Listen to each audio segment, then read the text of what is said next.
Okay, Mr. Bad, Senor Ugly, you know the rules. Last man left standing gets to review some westerns. So let's have at it.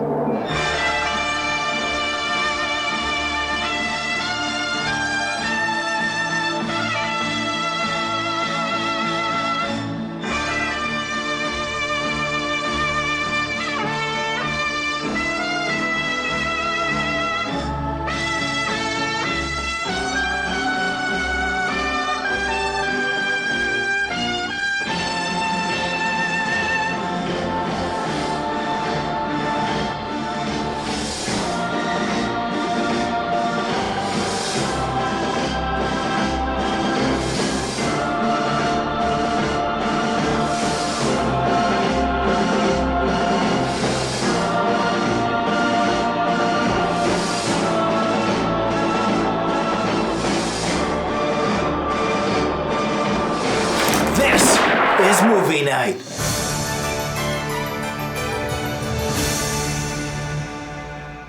Hello and welcome to Movie Night. I'm your host, Jonathan Paula.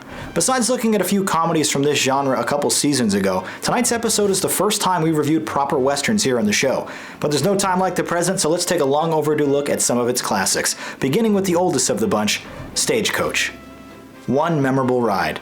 Released in February of 1939, this American Western features legendary actor John Wayne in his breakthrough role, who helped the 96-minute film double its $530,000 budget.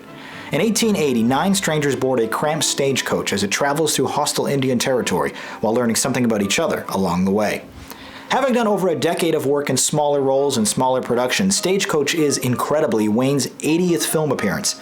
But his patience paid off. His portrayal of the young outlaw known as the Ringo Kid, complete with a grandiose, zooming close-up introduction, finally solidified his status as a bona fide movie star.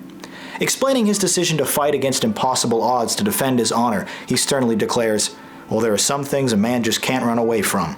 The motley group riding along with him includes Claire Trevor as a beautiful but shunned call girl, veteran character actor Thomas Mitchell as a drunken doctor, Andy Devine as a frightened driver, and John Carradine as a suspicious southern gentleman. George Bancroft, Louise Platt, Donald Meek, and Burton Churchill come along for the adventure as well. With great performances from all involved, the large cast feels fully developed. Each player has their own backstory and mannerisms. A few characters might feel thin and stereotypical, but at least they have defined personalities. Put off that cigar. You're annoying this lady. Excuse me, madam. Being so partial to the weed myself, I sometimes forget that it disagrees with others. A gentleman doesn't smoke in the presence of a lady. 3 weeks ago, I took a bullet out of a man who was shot by a gentleman. The bullet was in his back. You mean to insinuate... Sit down, mister. Doc don't mean no harm. The earlier scenes of the film seem a bit rough around the edges though, like an unmotivated cross-dissolve while the camera is still panning, or weird, unblinking reaction shots that hang on screen for one too many beats. But once our group of misfit characters cram into the titular vehicle and set off through the picturesque Monument Valley, everything just works. In fact, Stagecoach is reportedly the first film to ever use that iconic desert location in southern Utah, which wouldn't be accessible by paved roadways for another 10 years. Often though, we see this location outside the windows of the small coach as a projection screen background. When paused, it looks decently realistic, but during playback, many vertical jitters unfortunately ruin the illusion. Although he was only nominated here, John Ford would eventually win a record 4 Best Director Oscars during his career. And there's a reason for that. This man knows how to stage a scene and get real performances from his talented cast. And there's no finer example of his abilities than in Stagecoach, where he expertly juggles a dozen separate characters and simultaneous plot threads effortlessly. His handling of the action sequences, particularly a dangerous battle during the film's climax, is quite thrilling. With their horses at full gallop, a group of dangerous Indians close in on our vulnerable protagonist as shooting breaks out during the chase. With impressive stunt work and precise editing, this is an incredible sequence that has not only withstood the test of time, but remains decidedly more thrilling and competent than a majority of modern Hollywood action sequences. For all intents and purposes, Ford basically invented the Western.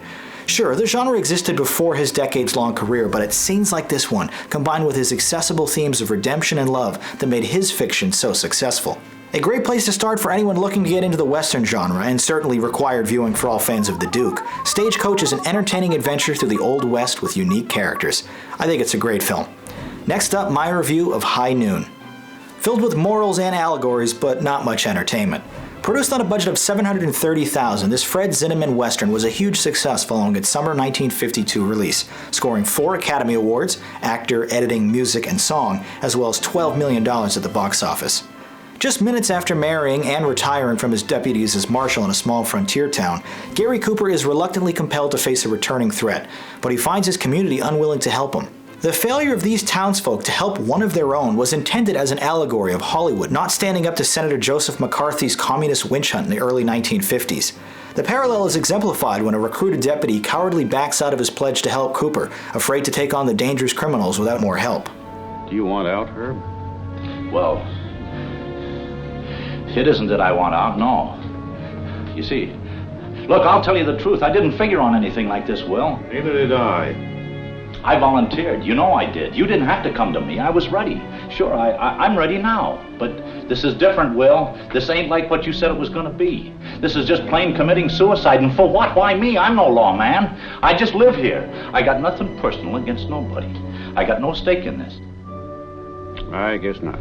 With his decision to fight making him decidedly unpopular, the soft-spoken Cooper is proud and determined, and serves as an idealistic hero of a bygone era. Playing his young wife is 23-year-old Grace Kelly in her first major film role. Her flawless beauty is almost as distracting as the 27-year age difference between them, which does no favors for their frosty chemistry. Worried and impatient about the future of their marriage, Kelly coldly declares, "You're asking me to wait an hour to find out if I'll be a wife or a widow." Thomas Mitchell has an all-too-brief role as the town's mayor, while future spaghetti western star Lee Van Cleef makes his feature debut as a non-speaking gang member.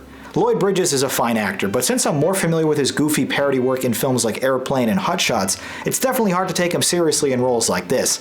With the exception of Cooper's understated delivery, though, most of the performances in this film are a bit melodramatic and over the top, giving the entire production a sort of folksy soap opera feel. Kelly feels especially wooden, and her big moment during the climax is unearned as a result. An atypical Western in that it does not feature many chases, fights, or postcard scenery, High Noon instead focuses on emotional and moralistic dialogue. The short 85-minute narrative effectively unravels in real time, with all the developments building towards an inevitable Western showdown in the center of town. The pacing works for the story, but those expecting a quicker, more slam-bang Western ought to look elsewhere. While I appreciate Dmitri Toymkin's romantic score, which, as I mentioned, won him an Oscar, it becomes awfully repetitive, as the same short measure is repeated ad nauseum for the duration of the PG-rated picture. For what it's worth, though, Do Not Forsake Me, Oh My Darlin' was the first Oscar-winning score from a non-musical film, and was groundbreaking in introducing theme music that was marketed separately from films themselves. Although I'm decidedly indifferent to its legacy, High Noon proved to be a polarizing picture. John Wayne famously derided it for its anti-blacklist message, while President Bill Clinton cites it as his favorite movie ever. An important film with an important message, it just isn't particularly exciting or rewarding, especially by conventional Western standards. Still worth checking out though. I thought High Noon was a good film. Before we continue, let's do a quick movie night poll. Since we're talking all about the genre tonight, what's your favorite Western? Leave your response as a comment below. Now, my review of The Good, the Bad, and the Ugly. An incredible adventure and a true classic. This Italian spaghetti western film made over 20 times its $1.2 million budget when it was released in December of 1966. The carefully paced plot sees 3 criminals in America's Old West race to find a fortune of gold buried in a remote cemetery. The final chapter in the so-called Dollars trilogy, legendary Western icon Clint Eastwood once again teams up with director Sergio Leone for one last grand epic. Eastwood's no-nonsense, badass, sharpshooting, man-with-no-name persona returns as well, this time as a somewhat sympathetic drifter known only as Blondie, a dubious distinction considering his gorgeous mane of brown hair. Although the film labels him as the good, Eastwood is no less evil than the other two, sharing loyalty or concern for no one. But still, the audience implicitly roots for him, if only because he's the coolest and best-looking of the lot. With his menacing narrow eyes and pointed nose, Lee Van Cleef is excellent as the Bad, a ruthless killer who still abides by a gentlemanly code of combat. And rounding out the titular trio is Eli Wallach as the Ugly, an unfortunately cruel moniker I'm not sure he actually deserves. Not only does he receive the lion's share of screen time, but his performance is easily the best as well, bouncing from cowardice to confidence with a very believable delivery. Him and Eastwood begin the picture as uneasy allies in a bounty-collecting scheme, whereby Eastwood saves Wallach from the hangman's noose with a last-minute sniper shot. Later, when Eli attempts to renegotiate this tenuous partnership, Clint slyly threatens, "If we cut down my percentages, it's liable to interfere with my aim." We sentence the accused here before us, Tuco Benedicto Pacifico Juan Maria Ramirez, Known as the Rat. and any other aliases he might have, to hang by the neck until dead. May God have mercy on his soul. Proceed.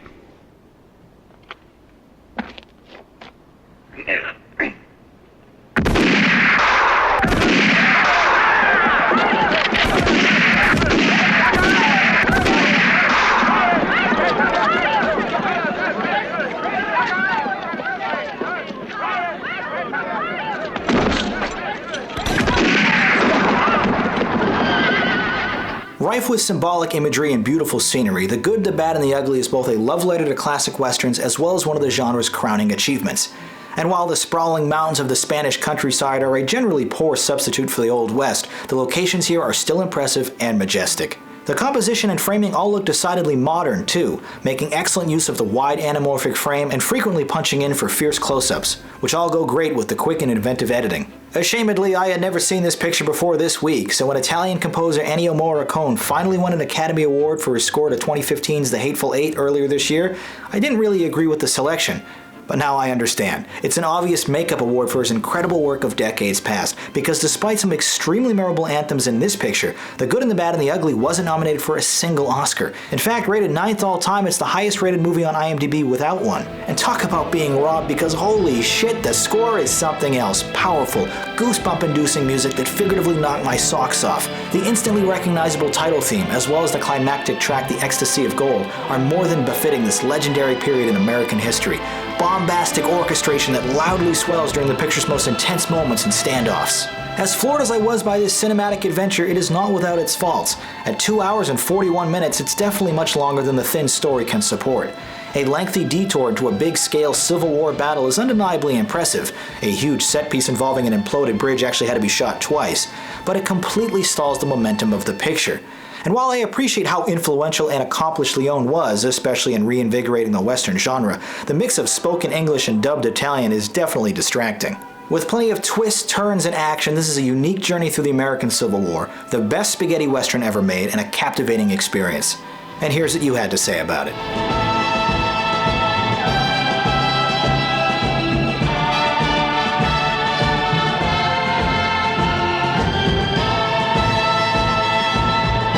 Referring to it as a masterpiece, you love this film, especially its score, rating it a 10 out of 10. For me, The Good, the Bad, and the Ugly is a truly awesome film. Fourth tonight, Unforgiven, an unapologetic swan song.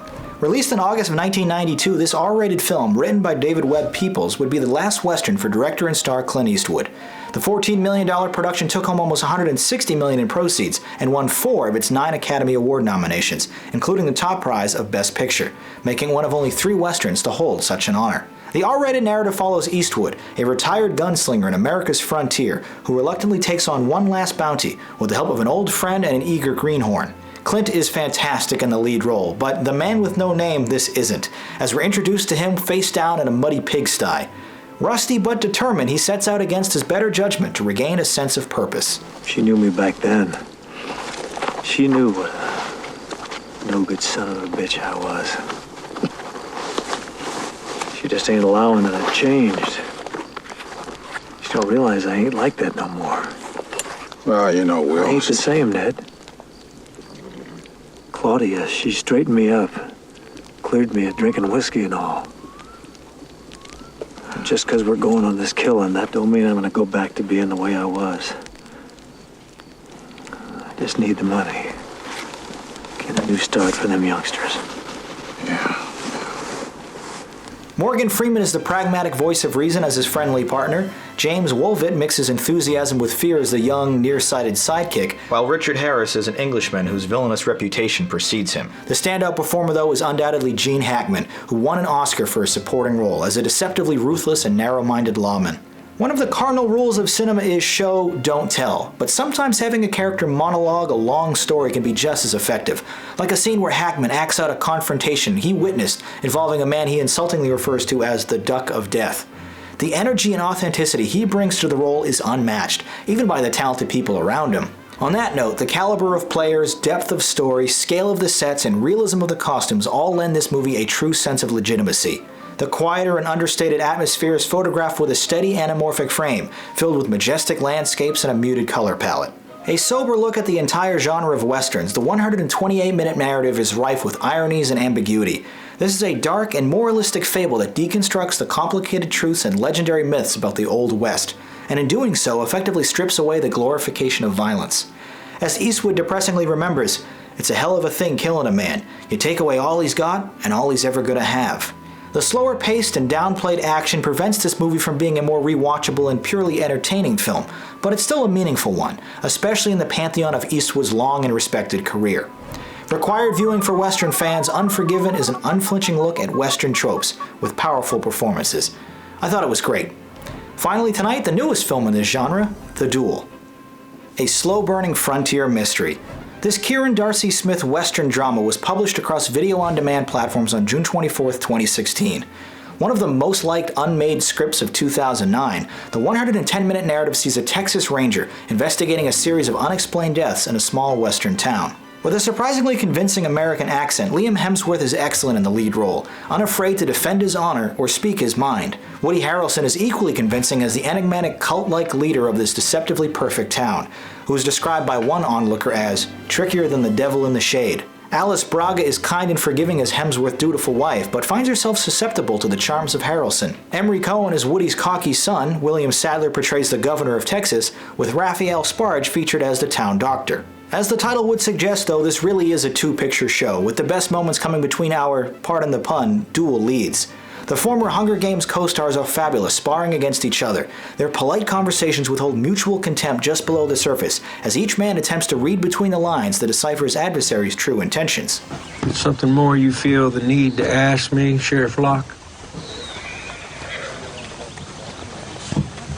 I guess it don't matter. We're leaving soon enough. Will you? Didn't find what you were looking for. As soon as Mary Soul's fever breaks, we'll be on our way. Nowhere particular. Mihi datus es non sanam te birre. What does that mean? I'll embrace your company while I have it. Filmed on location at the former site of Floorwood State Park in upstate Mississippi, the anamorphic picture is filmed with a steady handheld style and earthly tones. Sauntering along like a relaxing morning horse ride, the R-rated narrative takes its time establishing the dominoes before knocking them all down. But boy, when it does, the tension explodes in a violent and immensely satisfying way. A final climactic showdown that plays out in eerie silence is tense and almost uncomfortable to watch. Although a touch more violent than necessary, this is a serious, small-scale, old-fashioned western with all the trappings. But by the picture's end, I'm not sure if anyone learned any lessons, as each character remains comfortable with their original decisions. Still, a worthwhile pickup in the home video category, The Duel is a slow and quiet western with some fantastic confrontations. I thought it was good. Unfortunately, that does it for tonight's episode, but next week we'll kick off an entire month of space-based movies, so make sure to leave your review for these 5 films if you'd like to be involved, and click this information icon if you'd like to watch some related reviews. Once again, my name is Jonathan Paula, thanks for watching, and have a good movie night.